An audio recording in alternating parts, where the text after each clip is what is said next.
Salut à tous et bienvenue sur Wireframe Dimensions. Alors aujourd'hui, je vais vous montrer un truc assez simple.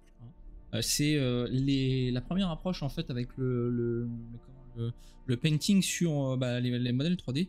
Donc en gros, ça va être essentiellement le polypaint qu'on va voir. Polypaint, c'est du coup comment savoir peindre, mettre de la peinture en fait sur son modèle et avoir avec facilité un petit peu ce que ça peut donner. Donc là en fait j'ai pris une petite créature que j'avais faite pour les figurines, et donc ce qu'on va faire c'est qu'on va essayer de mettre les premières couleurs et je vais vous expliquer comment ça se passe et où est-ce qu'il faut appuyer. Voilà. On va voir ça ensemble. Alors tout d'abord, quand vous avez votre modèle, quand vous avez un modèle dans le viewport, normalement pour importer un modèle vous faites load tool, hein. Si vous avez sauvegardé un modèle, vous avez déjà travaillé sur quelque chose, vous faites le tool. Sinon vous importez un subtool directement en cliquant dessus et après vous faites make polymesh 3D. Si vous voulez mettre une sphère et essayer, vous pouvez toujours. Donc pour passer en mode polypaint, ce qu'on va faire c'est qu'on va directement aller dans les brushes juste ici et on va cliquer sur, on va appuyer sur la touche P du clavier et on va voir la brush paint. Donc cette brush, vous cliquez dessus et donc là normalement, si je dis pas de conneries, on va avoir d'un côté ici dans la palette de couleurs le noir et le blanc. Par défaut vous allez être mis sur le blanc, mais le problème c'est que si vous faites un switch color pour mettre au noir, ça va vous mettre toute la modée en noir, même si vous ne l'avez pas peint. Alors pas de panique, ce qu'on va faire c'est que par exemple là, moi c'est une banane, c'est un monstre banane. Ce qu'on va faire c'est qu'on va cliquer sur le subtool de la banane, vous cliquez normalement sur Alt et vous faites un clic gauche dessus. Normalement il va vous prendre le subtool, sinon vous cliquez directement sur le subtool que vous voulez dans votre liste. Quand vous avez ça, on va choisir la couleur. Donc notamment ici une couleur de banane. Vous inquiétez pas, ça c'est normal, hein. Si la couleur change, moi je pense que je l'ai déjà mis en blanc, mais si la couleur change sur tout le reste, c'est pas grave, vous en faites pas. Nous ce qu'on va faire c'est qu'on va seulement peindre une partie, un subtool. Donc vous ne vous prenez pas la tête avec la couleur que ça va avoir sur tous les autres, subtools. On se focalise vraiment sur le subtool sur lequel on a cliqué. Alors, première des choses, c'est que là, ici, vous choisissez votre couleur. La deuxième des choses, c'est de savoir ce que vous voulez. Donc là, dans la barre en haut, vous allez avoir le mRGB, le RGB et le M. Donc le mRGB, c'est pour peindre le material que vous allez avoir juste ici, qui va se trouver en bas, là dans Material. Donc là, vous pouvez choisir vos materials. Et en fait, si vous laissez le mRGB, ça va vous peindre le material plus la couleur. Ok ? Là, si vous faites RGB, c'est seulement la couleur, ça ne peint pas de matériel, ça peint seulement la couleur. Et si vous appuyez seulement sur M, ça sera que le matériel que ça peindra. Ok ? Donc nous, ce qu'on veut, on a déjà notre matériel de base, je ne vais pas l'appliquer sur la modée, je veux juste appliquer de la couleur. Donc ce qu'on va faire, c'est qu'on va rester en RGB, on va choisir notre couleur juste ici, une banane, on va faire une banane un peu fantasy, dans des tons un petit peu, allez, pour un monstre. Plutôt une banane un petit peu orangée, je dirais.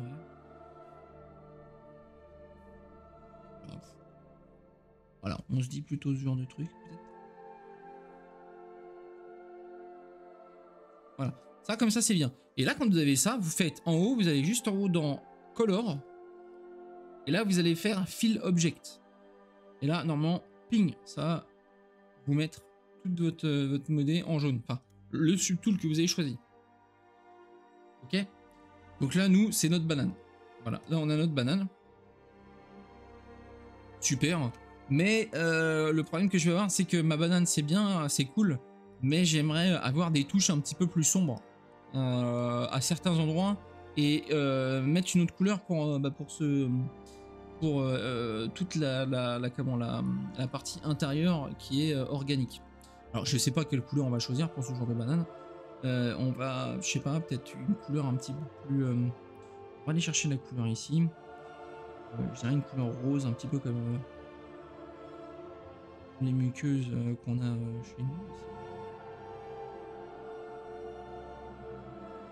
Tac.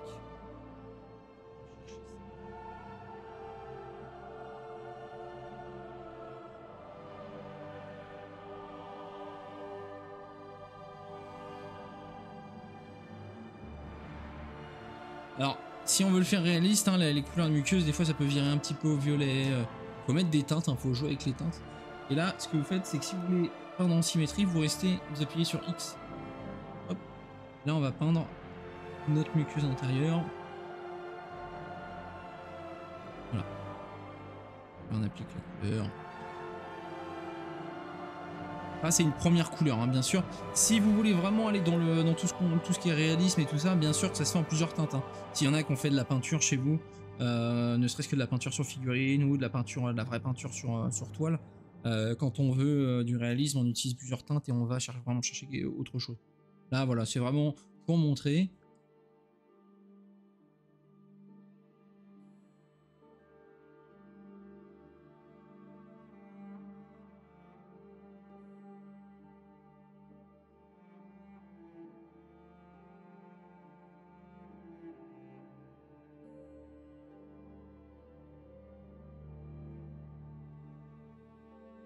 Vu que c'est des muqueuses, il y a du sang, donc un peu plus rouge à certains endroits. Si vous voulez faire des dégradés, vous grossissez la broche et faire quelques dégradés comme ça. Hop. On y va doucement, pas besoin d'y aller vraiment super fort. Hein. Là pour ce tuto, c'est vraiment le basique du basique, parce qu'après si vous voulez vraiment taper sur quelque chose de vraiment réaliste, il va falloir vraiment passer du temps dessus, aller chercher des références toujours pour maximiser le détail et puis avoir un beau rendu. Voilà, hop. On peut rajouter un peu de violet parce que de temps en temps les muqueuses sont un peu entre le bleu, je dirais, entre le bleu et le violet. Des endroits. Je sais pas si on vous a déjà parlé des teintes chaudes et des teintes froides, mais quand vous regardez même sur un visage, vous avez des endroits où c'est chaud. Là par exemple ma tête est un peu trop saturée à cause de la caméra, mais sinon voilà, vous avez des teintes qui vont être un peu plus froides, je dirais en dessous des yeux par exemple. Des fois vous savez quand les personnes elles sont fatiguées, elles ont des cernes, on a des teintes un peu violettes, bleues par là. Au niveau du nez, on a des teintes froides aussi, ça arrive. Le bout du nez, je sais pas si vous avez souvent le bout du nez qui est froid quand il fait froid. C'est parce qu'en fait c'est des zones du corps en fait qui sont où il n'y a pas énormément de sang, donc du coup bah ça a tendance à virer un petit peu parfois sur une teinte un peu plus froide. Voilà. Alors par contre pour les teintes froides, hein, faut pas y aller fort, hein, faut gérer. Voilà. Donc là on a ça. Et l'extérieur de ma banane, là on va faire le bout. La banane, on va essayer de faire.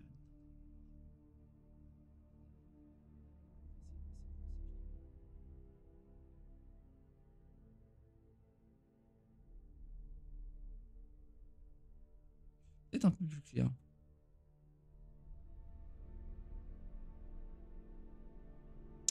Voilà.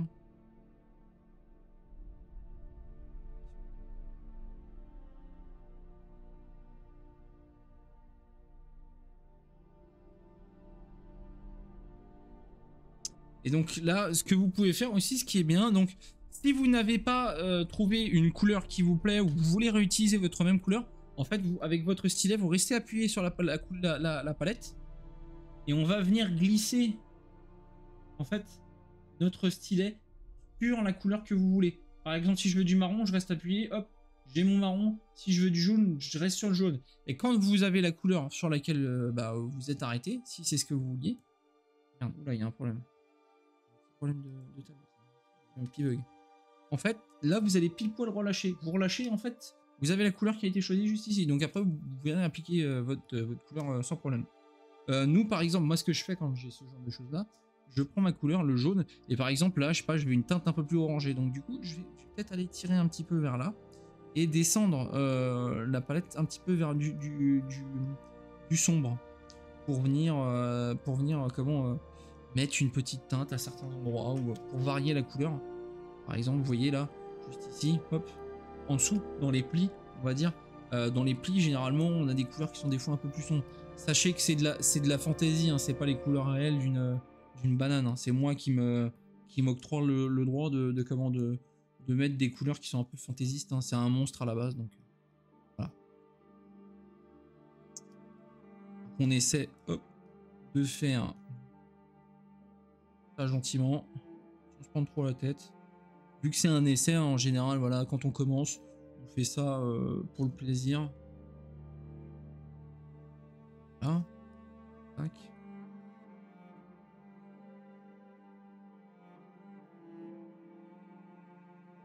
Voilà, et vous voyez, en fait, vous avez les zones plus claires qui vont ressortir par la suite. Fait que tout ce qui monte aura tout ce qui monte, tous les reliefs qui ressortent, en fait, auront une couleur beaucoup plus claire. Toutes les couleurs moins claires, où il y a des plis, faut toujours un petit peu les forcer dans les tons. On appelle en 3D, c'est ce qu'on appelle la cavity.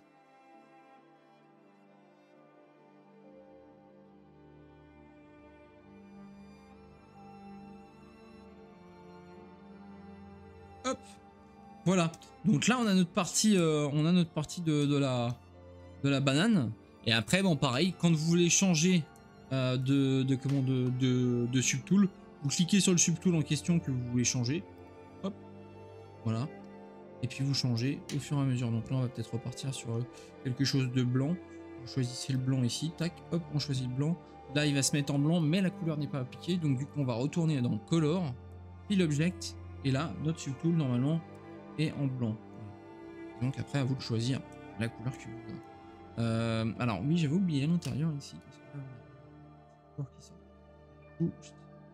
On va reprendre la couleur qu'on a appliquée pour essayer de la répliquer.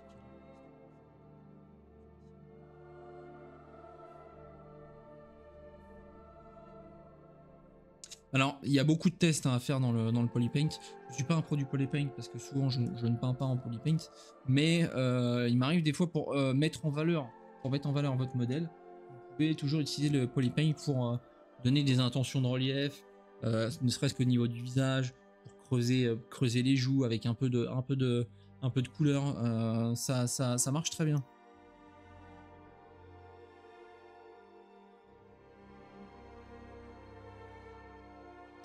Ce que je vais mettre comme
Alors voilà, pour ce qui est du Polypaint, voilà, pour la partie la plus simple, c'est appliquer de la couleur sur notre modèle.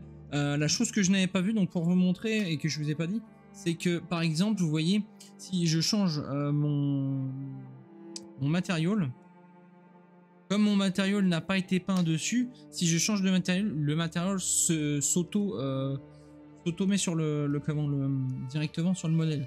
Et par exemple, si vous allez faire ça, alors on fait un basic material, on va remettre ce qu'on a mis à la base. Et on va lui demander, normalement, tac. Donc si vous voyez, là vous avez directement le subtool en question, vous allez faire color. Et là, vous mettez, si vous voulez mettre le matériau en seulement le matériau, vous mettez en M, vous faites color et fill object. Là, il vous changera pas la couleur, ok? Donc pour vous prouver que le matériau a bien été appliqué, on va changer le matériau sur ce truc-là et vous verrez que voilà, le matériau ne change pas, il n'y a que sur les autres parties que ça a été appliqué, ok?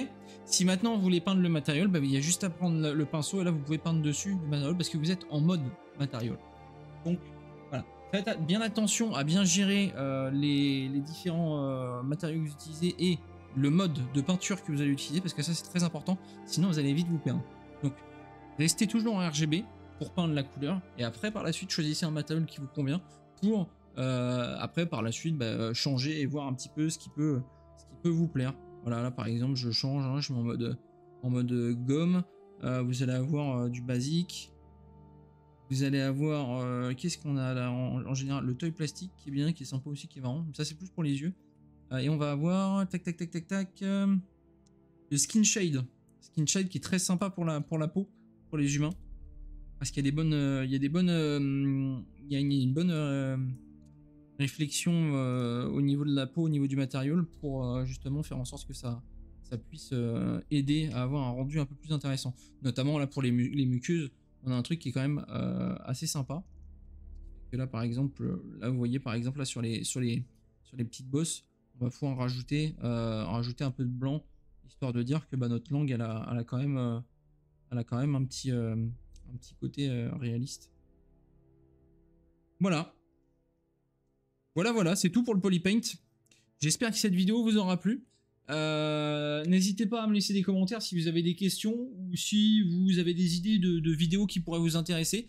J'ai prévu une vidéo normalement juste après celle-ci sur l'anatomie. Je pense qu'on va faire une série de vidéos sur l'anatomie parce que c'est très important et je vois qu'il y a beaucoup de gens qui ont un peu de mal avec l'anatomie en général et à comprendre comment ça se fait. J'en avais fait auparavant, mais je pense qu'il est temps d'en refaire et qu'il est temps de remettre ça à jour.